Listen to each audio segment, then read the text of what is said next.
இயேசு கிறிஸ்துவின் பரிசுத்த நாமத்தில் உங்களை அன்போடு வாழ்த்துகின்றேன். கிறிஸ்துவுக்குள் பிரியமான தேவ ஜனமே, பெற்றோர் தங்கள் பொறுப்பை உணர்வதன் மூலமாக மெய்யான கல்வியை கொடுக்க முடியும். ஆக உண்மையான கல்வி திட்டத்தில் பெற்றோரின் பங்கு என்ன என்பதை நாம் இங்கே தியானித்து வருகிறோம். மூன்றாவது கருத்தாக, பெற்றோர் உலக கல்வி திட்டத்தில் இருப்பதினால் அதனுடைய பாதிப்பு முதலாவது தங்கள் வாழ்க்கையில் இருப்பதை உணர வேண்டும். உண்மையான கல்வி திட்டத்தில் சேர வேண்டிய முதல் மாணவர்கள் பெற்றோர்கள் என்பதை புரிந்து கொள்ள வேண்டும்.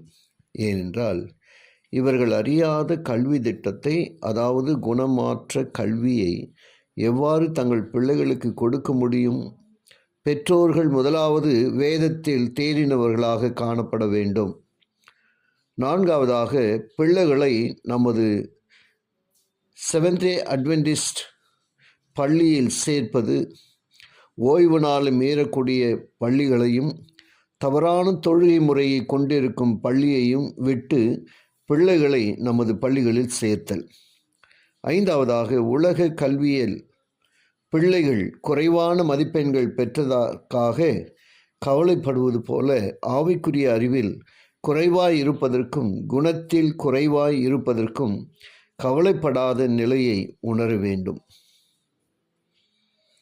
அன்புக்குரிய தேவ பிள்ளைகளே, கல்வியை கொடுப்பது மட்டுமே நமது பிள்ளைகளுக்கு நாம் செய்யும் கடமை என்று நினைக்கிறோம்.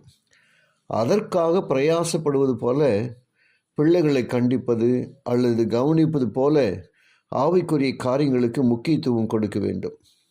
ஆறாவதாக, ஒரு சில குடும்பங்கள் சேர்ந்தோ அல்லது தங்கள் வீட்டிற்கு மட்டுமோ ஒரு கிறிஸ்துவ வேதாகம ஆசிரியர்களை வைத்து பிள்ளைகளுக்கு வேத பாடம் நடத்துவது. கடைசி கால கல்வியும் விசேஷ சுத்திகரிப்பும் என்கிற தலைப்பின் கீழாக நாம் தியானித்து வருகிறோமே, இதனுடைய முழுமையான கருத்து என்ன? இஸ்ரவேலுக்கு தேவன் கொடுத்திருக்கும் கல்வி திட்டம் பெற்றோர் மூலம் பிள்ளைகள் பயிற்றுவிக்கப்படும் திட்டமாகும்.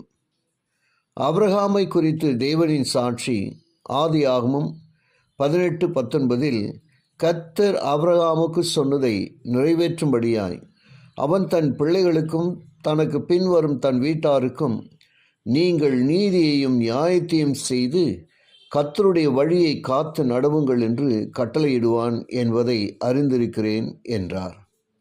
தொடர்ந்து நாம் ஜெபத்தோடு தியானிக்க தேவன் கிருபை செய்வாராக. ஜெபிப்போம்.